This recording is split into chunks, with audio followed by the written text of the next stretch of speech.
Nos acompaña Antonio Valderrama y con él vamos a hablar de una historia de amor, el romance entre el Real Madrid y su amada, la Copa de Europa. Vamos a ello.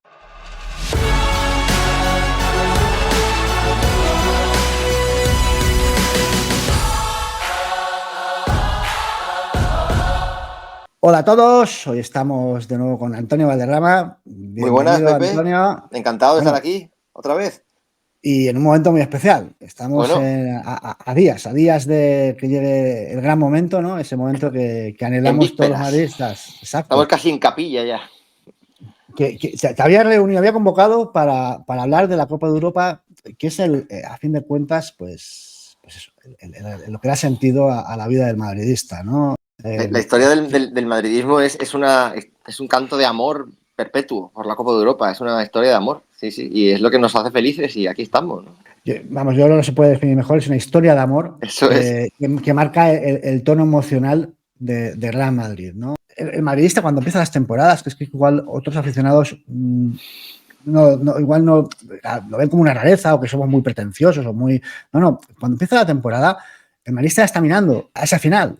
¿Dónde se juega la final? ¿Dónde se juega la final? ¿Dónde se juega? Casi se te escapa. ¿Dónde jugamos? ¿Dónde se juega? Pues ya sabes, ahí, ya empiezas a proyectar. Es en Estambul, es en Londres. Y empiezas a imaginar cosas. Pero ¿dónde está el objetivo? Ahí, para allá vamos. A Londres. A París, a París. Es así.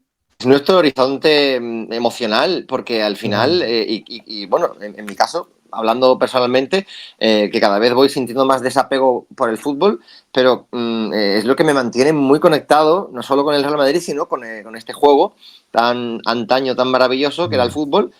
Bueno, es la final de la Copa de Europa, además es el gran partido de cada año, es el mejor partido de todos. Y igual que antes se podía uno contar los años de tu vida a través de las ligas, que aunque bueno, eso se sigue haciendo un poco, pero las finales sobre todo marcan un poco tu vida, el recuerdo de tus etapas vitales, ¿no? Así que... Sin duda, sin ningún género de duda. Sí. Leía el otro día una entrevista a Hendrik y dices, fíjate cómo se lo transmiten, ya entiendo, porque esto se lo han tenido que contar el chico. ¿Cómo te lo imaginas? Y dices, me imagino el estar obsesionado con ganar la Copa de Europa, ¿no? O sea, decía, claro, el tener el objetivo cada año de ganar la Copa de Europa. Claro. Pero hacía esa precisión, no hablaba de competiciones en general, en la Copa de Europa. Y mira que bien se la han contado al chico.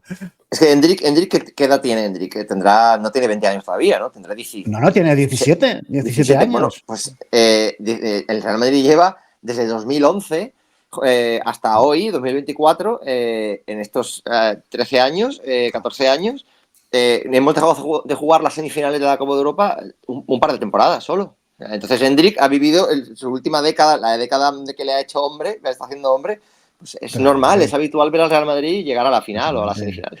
Claro, cuando ahora salen estas nuevas estrellas, los Wirtz, los Musiala, Hendrik y tal, y muestran su predilección, ¿no? O sea, hemos visto en Alemania esos dos jugadores que ha citado alemanes, Musiala y Wirtz, que parece que tienen predisposición o deseo de jugar en Madrid.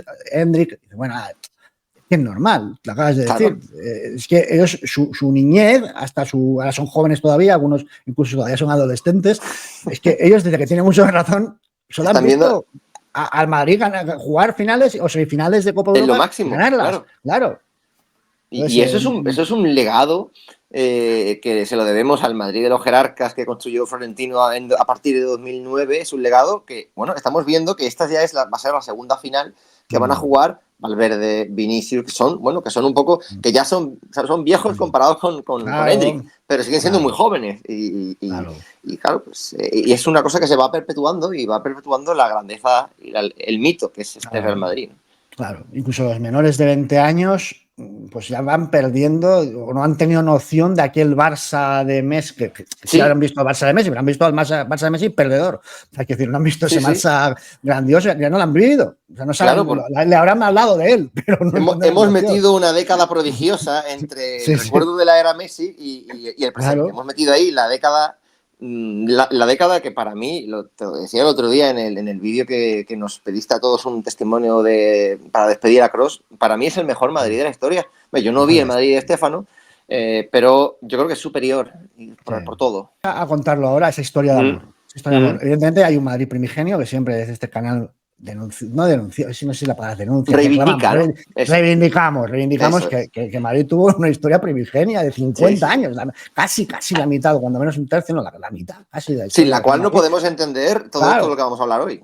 Donde se forjan los valores de Madrid es antes de esos años 50, de esos años 55, es que se gana la primera, ¿no? Y esa historia de amor, de ese encuentro con la amada, pero hay una historia donde se forja una persona, ¿no? Un club, ¿no? Que yo llamo persona, con sus valores, su personalidad. Y eso, uno de esos valores, que también lo hemos hablado, es el afán de trascender la frontera, de la internacionalidad, ¿no? Eso es. Yo creo que sí, porque hay que tener en cuenta que desde los mismos fundadores del Madrid Fútbol Club, los hermanos Padrós, Julián Palacios, hasta las personas que fueron articulando ese primer impulso primigenio, Pedro Parajés, Santiago Bernabéu, Hernández Coronado, un poco después, eran personas que, más allá de sus propias ideas políticas, sociales, eran personas cosmopolitas, con un carisma cosmopolita en su propia vida, o una formación, eran gente que venía de la institución libre de enseñanza, de pasar familias que podían mandarlos a estudiar temporadas a Inglaterra, gente con un sentido que eso a veces en la España incluso de hoy, pero hace 100 años aún más, con un sentido de lo que ocurría en el mundo, con un pie en el mundo. Y eso de alguna manera se transmitió a esa forja del Real Madrid, que devino luego posteriormente ya a partir de la década de los 50 en ese considerar a la Copa de Europa como un vehículo para llegar a alcanzar los confines del mundo realmente, para trascender a medida que crecía el negocio del fútbol, a medida que el fútbol se convirtió en un negocio global. Y eso lo entendió el Madrid mejor que nadie, y estamos viviendo en la estela de ese cometa. Claro. De hecho, inmediatamente después de su fundación, Padrós, creo que fue Carlos, ¿no? Funda la FIFA. Eso es, que ha estado Florentino ahora en París conmemorando. Tal cual, comentaba el otro día, ayer comentaba que me había impresionado esa imagen. No a mí, que me había impresionado, y al igual que a los periodistas franceses que hablan de esa escena de la llegada de Florentino al Elíseo, ¿no? A cenar con Macron, lo había convocado ahí Macron, y la llegada con dos cochazos negros, y de repente baja Florentino con los hombres de negro. Era una escena de hombre de Estado. De hecho, un jefe de Estado. Un jefe de Estado. Y eso remonta con ese Madrid que estamos hablando. Claro.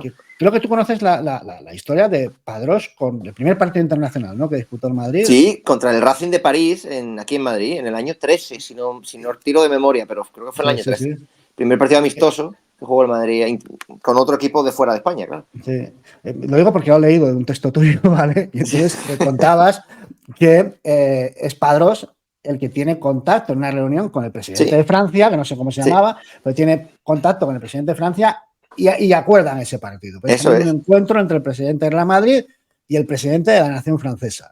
Bueno, la vinculación, la filiación francesa del Madrid desde los orígenes, y no en vano teníamos que ganar la primera Copa de Europa en París, tenía que ser así, y esa filiación empieza, pues efectivamente, porque además personas, contactos por los Padrós, como tú bien sabes, era una familia de comerciantes catalanes del género textil que importaban, pues de Francia muchos productos, y era gente pues con relaciones en comerciales y personales en París, y una de estas relaciones fue el representante, el apoderado del Real Madrid en la fundación de la FIFA, claro, que se hace a través de una persona, de un francés, vamos. Y bueno, esto se puede ir hilando hasta la propia fundación de la Copa de Europa, muchas décadas después, que es parte un poco el impulso del Equipe, de la redacción parisina del Equipe, son periodistas franceses los que de alguna manera le proponen a Santiago Bernabéu la posibilidad de participar en el primer gran torneo a nivel europeo, porque ya existía la Copa de Ferias, pero el primer gran torneo que además que se llamara la Copa de Europa. Claro. Así que la vinculación francesa del Madrid es ahí.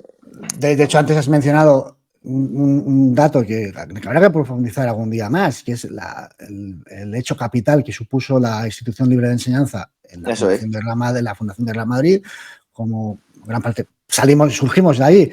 Pero luego hay que citar otra referencia académica, ¿no? Que es la relación intensísima que hay entre el Liceo francés y el Real Madrid a lo largo de su historia, ¿no?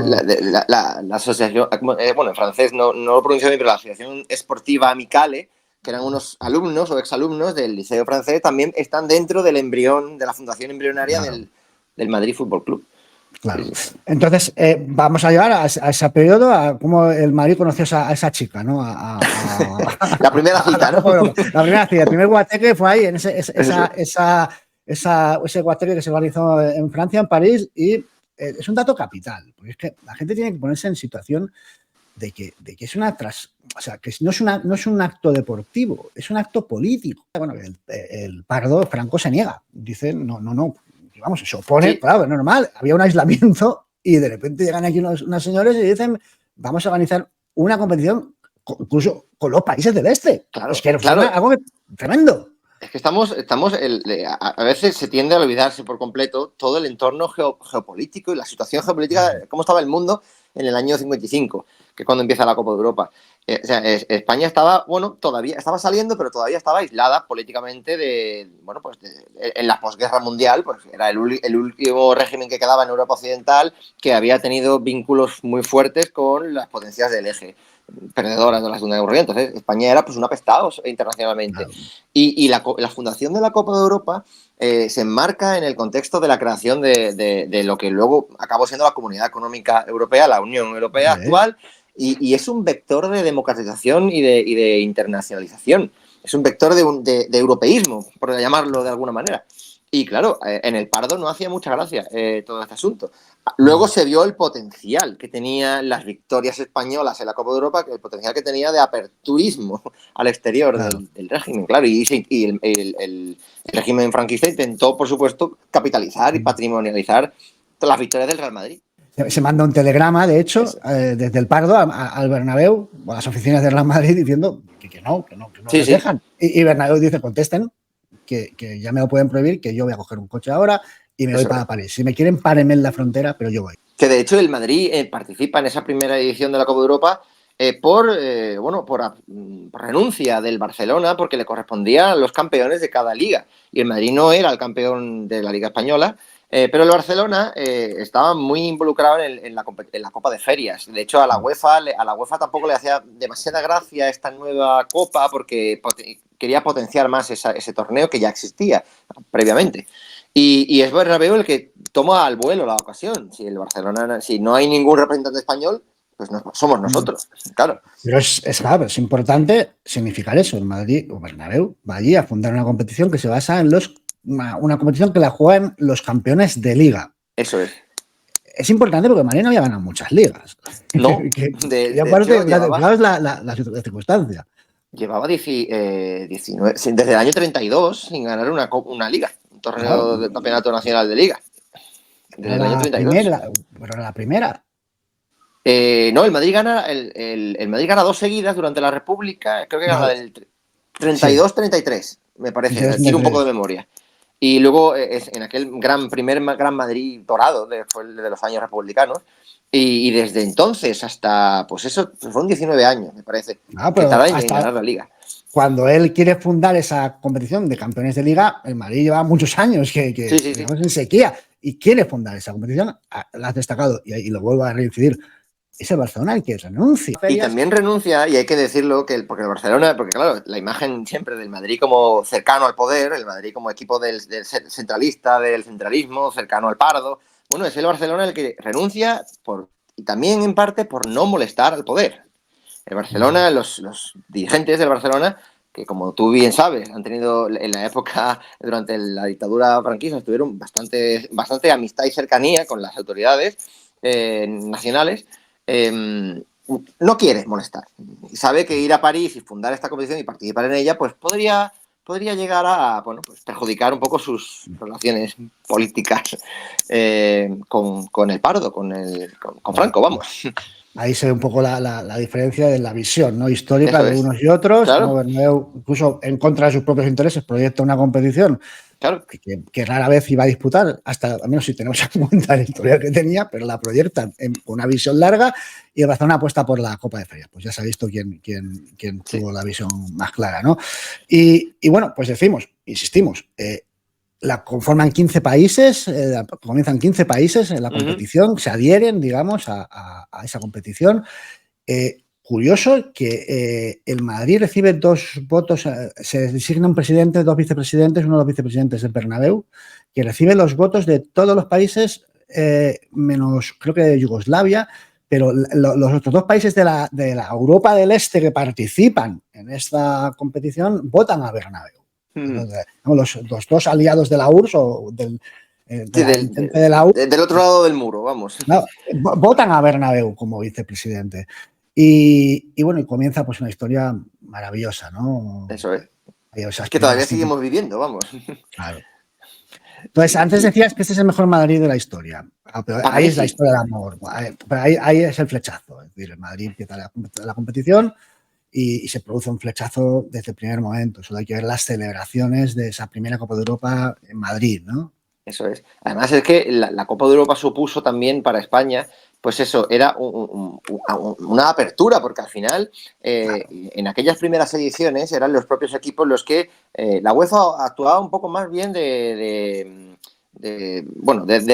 levantar acta de lo que ocurría. No era la organizadora. Realmente quienes organizaban los partidos, decidían las fechas, sobre todo de las idas, de las vueltas, eran los propios clubes, se ponían de acuerdo. Y por ejemplo, hombre, pues que viniera una comitiva, una delegación del equipo del ejército de la República Yugoslava a Madrid y fueran recibidos coroneles, presidentes muy cercanos a Tito, fueran recibidos en Madrid. Bueno, de alguna manera era una apertura tremenda, que vinieran, bueno, pues gentes de comitivas de otros equipos, que el Madrid saliera al exterior, que en la prensa, con la debida censura, por supuesto, pero se vieran reflejados. Bueno, era una manera de abrir a España, un poquito. Claro. De ir estableciendo conexiones. Sin duda. Desde una óptica española. Con la Europa democrática y con la Europa también comunista, soviética, claro, o prosoviética, claro.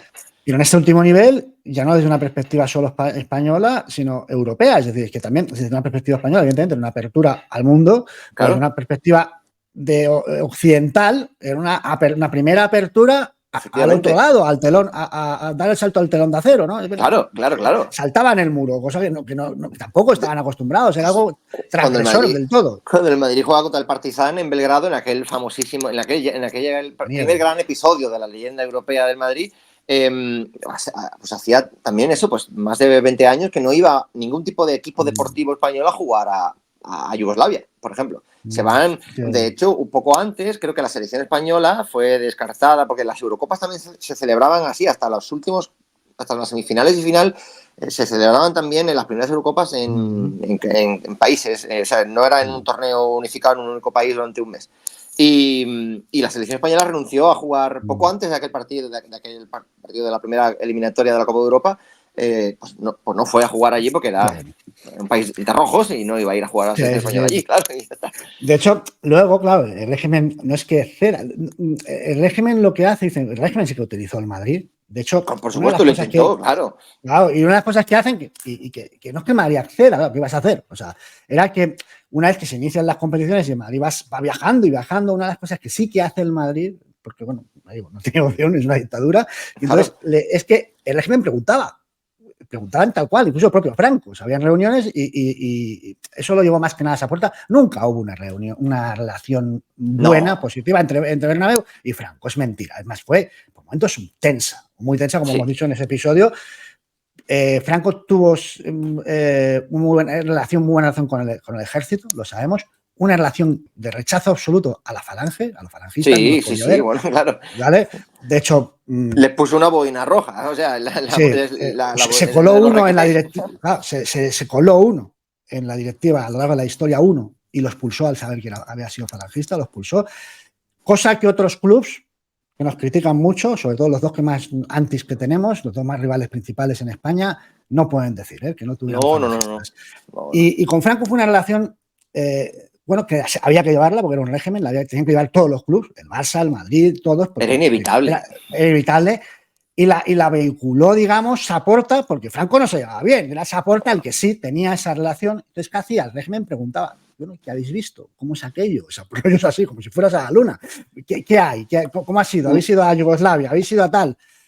A Bernabéu Franco le pregunta por el viaje a la URSS, y eso es simplemente esta anécdota, Antonio, que la he contado alguna vez, pero en algún vídeo, y es que Bernabéu, que era muy troll, cuando viene de la URSS y Franco los llama y le pregunta incluso al propio presidente, Bernabéu le trae un regalo a Franco, y es el libro de la Pasionaria, que estaba exiliada en Rusia, y le trae, mira, te traigo un regalo, y eso, el libro de la Pasionaria, ni más ni menos. Sí, perdón. Bernabéu era un patriarca y era un hombre con muchísima personalidad. Evidentemente, en ciertos niveles, en una dictadura, en la España de Franco, a ciertos niveles todo tenía que pasar o por lo menos contar con la aprobación o con la aquiescencia del Pardo. Eso era inevitable. Eso, el que lo niegue, pues es así. Pero aparte también no olvidemos que a Franco el fútbol no le interesaba lo más mínimo. Lo que le interesaba era la repercusión que pudieran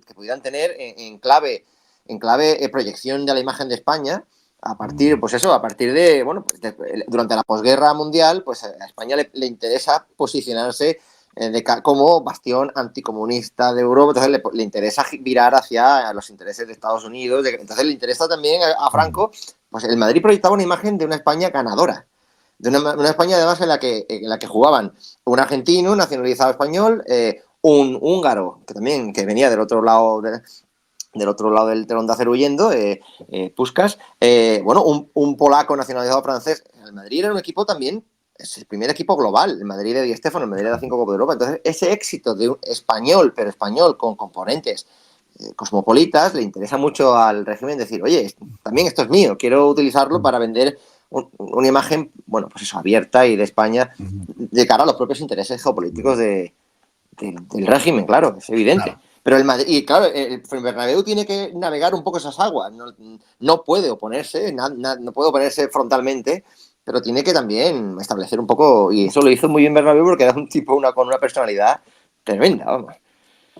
El caso es, bueno, surgieron a posteriori, como siempre, no en ese momento, pero a posteriori, más en tiempos de democracia, surgieron leyendas negras para intentar un poquito pues desmerecer a esas Copas de Europa. Una era pues el tema que es curioso, de la poca entidad o enjundia. Uno es el que hemos citado, que es el de que cómo es que el Barcelona no jugó, o que fue a dedo lo del Madrid. No, el Barcelona rechazó, renunció. Claro. Y en Madrid jugó la competición en favor de esa renuncia. Pero otra es un poco decir que los rivales eran como que no habían equipos fuertes. Es completamente falso. Claro. Y además es absurdo porque, el propio Barcelona fue uno de los rivales en cuartos o semis de una de las Copas de Europa. El propio Barcelona llega a la séptima final, creo que fue contra el Benfica, aquella de los famosos postes cuadrados que dicen en Barcelona, ¿no? Que las porterías eran cuadradas y estaban jugando. El Madrid se enfrenta al Manchester United, que luego, posteriormente, si no hubieran sufrido aquella tragedia de Múnich, del avión, pues el Madrid pues, se enfrenta a uno de los mejores equipos que podían haber sido equipos legendarios de la historia del fútbol. Se enfrenta al Milan campeón, al primer gran Milan campeón de Italia. Se enfrenta al Stade de Reims, era algo comparable a lo que hoy podría ser el PSG, ¿no? Era el mejor equipo de Francia. Claro. Pues el equipo de Fontaine, Copa, de Hidalgo, o sea, era pues esa Francia, fue finalista, ¿no? Del Mundial, creo. ¿no? Me pillas. Ahí me pillas. El fútbol champán, pero vamos, una generación dorada del fútbol europeo, del fútbol francés. La primera generación dorada del fútbol de Europa, de Francia. De Europa del momento. Claro, los mejores de Portugal, los mejores de Inglaterra, los mejores de Italia, los mejores de Fiorentina, Portugal. El Partizan. Luego el Inter de Herrera, o sea, eso es. Los mejores de los mejores. Claro, al último Madrid de Di Stéfano le gana una final el Inter de Lenny Herrera en Viena. También pierde una final contra el Benfica de Eusebio. Bueno, eran los mejores equipos. Eso es una estupidez, vamos. Sí, sin duda, una de tantas que han intentado para un poquito desmerecer.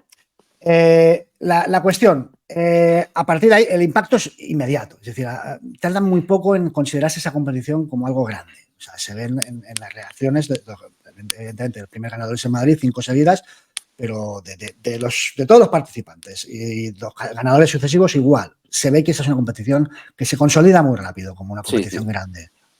Sí, además, ya se empieza a ver algo que, bueno, que luego posteriormente la Champions, en formato Champions League, ya es moneda corriente, que es los partidos, las eliminatorias, las visitas a otros países, a otras ciudades, son ocasiones de turismo masivo durante unos días. Ya empieza un poco, ya se empieza a germinar eso y ya empieza a ser la Copa de Europa también, pues eso, una oportunidad para conocer otros lugares, para intercambio de personas, pues para que miles o cientos de españoles pasen unos días españoles menos, porque siempre fuimos más pobres, pero para que los alemanes vengan a España, a Italia, esa cosa que también ya ahora es la Champions, de una oportunidad, pues eso, para pasar unos días fuera y conocer en otra ciudad.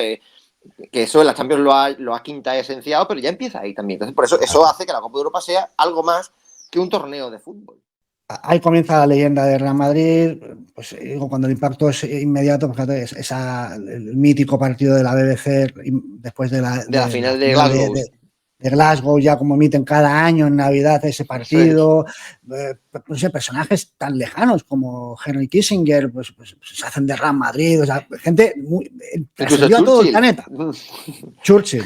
Ese terrible, ese endemoniado Real Madrid. Ese endemoniado Real Madrid. Claro. Los ingleses son los que nos ponen el apodo de vikingos, o sea, ellos dicen, claro, es como unas hordas vikingas arrasando Europa, sí. Decir, ¿no? Entonces, ahí ya nace ese amor, es inmediato. Pero hemos hablado de etapa primigenia, luego ya en esa etapa dorada. Dorada casi es una refundación de Real Madrid, porque, bueno, sí que la anterior etapa nos da unos valores, pero esta etapa nos da el sentido de la vida. Sí. Nos da el sentido proyecta la imagen, eso, que además la identidad de uno rara vez se la da uno, sino que se la dan los demás desde fuera. Y la identidad del Madrid como gran equipo, señor y vencedor, nos la dan los ingleses, como tú lo has dicho, nos la dan los franceses con las portadas del equipo, el Real es eterno, aprendan del Real Madrid. Ese concepto de el Real en Italia, eso que no lo tiene nadie más, ya eso sí nos lo da esa etapa de la Copa de Europa de los 50-60. Y paulatinamente vamos perdiendo ese contacto, no era normal, no vamos a ganar siempre, y hasta el año 66, de esa Copa Yeye, ¿no? Pero a partir de entonces se inicia lo que llamamos el periodo nostálgico, que es ese desierto, ese periodo en el que digamos, estamos 33 años, ¿no? Sin ganar una Copa de Europa. Es una barbaridad. Y eso es 32, pero bueno, sí. Es como si te dejase o cortases, ¿no? Con claro, hay una separación ahí que el club anímicamente lo nota una barbaridad. Ni siquiera llegábamos a finales hasta el año 81, pues desde el 66 hasta el 81 ni siquiera se llega a una final. Y desde el 81 hasta el 98, luego, claro. Hablamos de que el Madrid en 68 ediciones de la Copa de Europa, en 68 ha sido semifinalista en casi la mitad. 33, es una barbaridad, casi la mitad de las veces. Claro. 33 de 68 semifinalista. Y solo en ese periodo de 33 años, que es un periodo muy largo, 7. Claro, es una diferencia muy grande. Ahí nos alejamos de esa competición. Porque el Madrid ahí, claro, se españoliza también un poco obligado por las circunstancias, porque la economía se produce una gran brecha, sobre todo, y se puede ver claramente las décadas en las que dominan, pues qué equipos dominan la década entre los 60 y los 70, los alemanes, luego llegan los ingleses. Se nota mucho cómo España se va quedando un poco atrás económicamente con respecto a eso, y como los equipos eran fundamentalmente, estaban compuestos por nacionales de los países, porque solo se permitían dos extranjeros, pues ahí se nota muchísimo la diferencia. Bernabéu es consciente de ello y quiere en los 70 hacer un estadio nuevo, entre otras cosas, para que el Madrid pueda ampliar su capacidad económica y fichar pues al Cruyff de turno que no lo puede fichar, etcétera. Y el Madrid pues se pone a ganar ligas porque no puede aspirar a ser campeón de Europa, claro, porque no tiene los jugadores que hacen falta.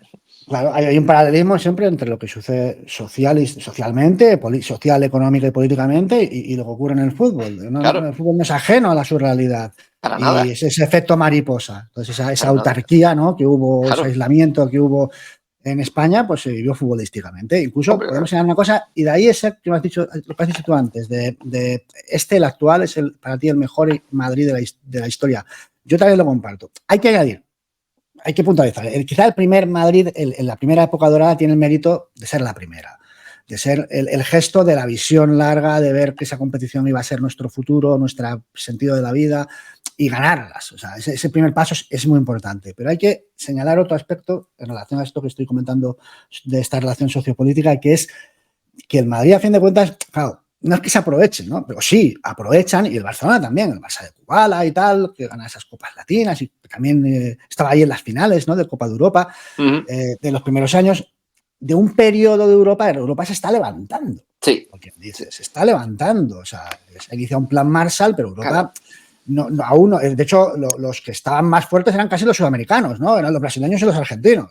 Pero luego, y luego después bueno, de esa reconstrucción europea, luego llega la reconstrucción española. El Madrid también, un poco, el Madrid ganador el Madrid de Stéfano es el equipo del desarrollismo, un poco también, de que, bueno, pues España empieza un poco a nacer lo que luego sería la clase media. Es un país que se proyecta hacia el futuro lentamente y con todas las cosas que podamos añadir, ¿no?, con todas las salvedades. Pero es un país que se proyecta hacia el futuro.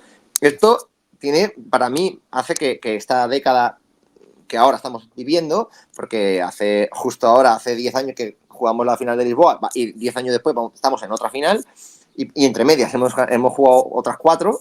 Tiene más mérito todavía porque Claro. España ahora es un país que va hacia atrás, que se está subdesarrollando Cuando económicamente. menos, cuando menos no es una potencia, o sea, no, no es la primera potencia mundial. Es decir, estamos estamos cada hablando de vez que más hay una lejos. relación histórica constantemente, por Claro. eso hablamos muchas veces aquí de que es una distorsión histórica Sí, sí, absoluta. Madrid, El Real sin Madrid es duda. un fenómeno casi sin igual. Alguna vez algún usuario me ha dicho, no, también hay otros factores en España, empresariales, artísticos, no sé qué nivel, pero yo creo que casi un factor único Sí, el Real es un Madrid, porque, accidente histórico. claro, se sale de la norma. El Madrid de Bernabéu y Di Stéfano sí que sigue al igual, ya digo, Por lo que los menos una países. proyección hacia el futuro de optimismo, de confianza en lo que va a venir. Pero ahora Claro, no hay nada de eso. pero sí que refleja una posición de mayor estabilidad que el resto de Europa, porque Eso es. ya digo, están levantándose de un contexto bélico de Segunda Guerra Mundial. Los países sudamericanos están muy fuertes, como sucedía en aquellos países socialmente que no habían vivido la guerra, Brasil, Sí, sí. Argentina. Bien, se empiezan a consolidar Europa, nos empiezan a superar económicamente por mucho. Y en Madrid, mengua, el fútbol Sí, sí. español, mengua, el Barcelona, todos menguamos y nos quedamos en una posición muy alejada.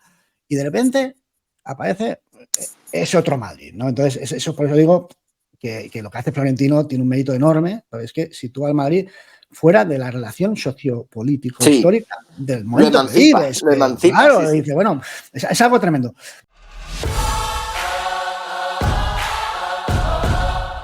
Los valores del Madrid. Siempre hablamos de universalidad para referirnos a ese anhelo por trascender más allá de nuestras fronteras. Eso es el Real Madrid, junto con alguno que otro valor, pero en suma eso. Y nada lo significa tanto como la Copa de Europa.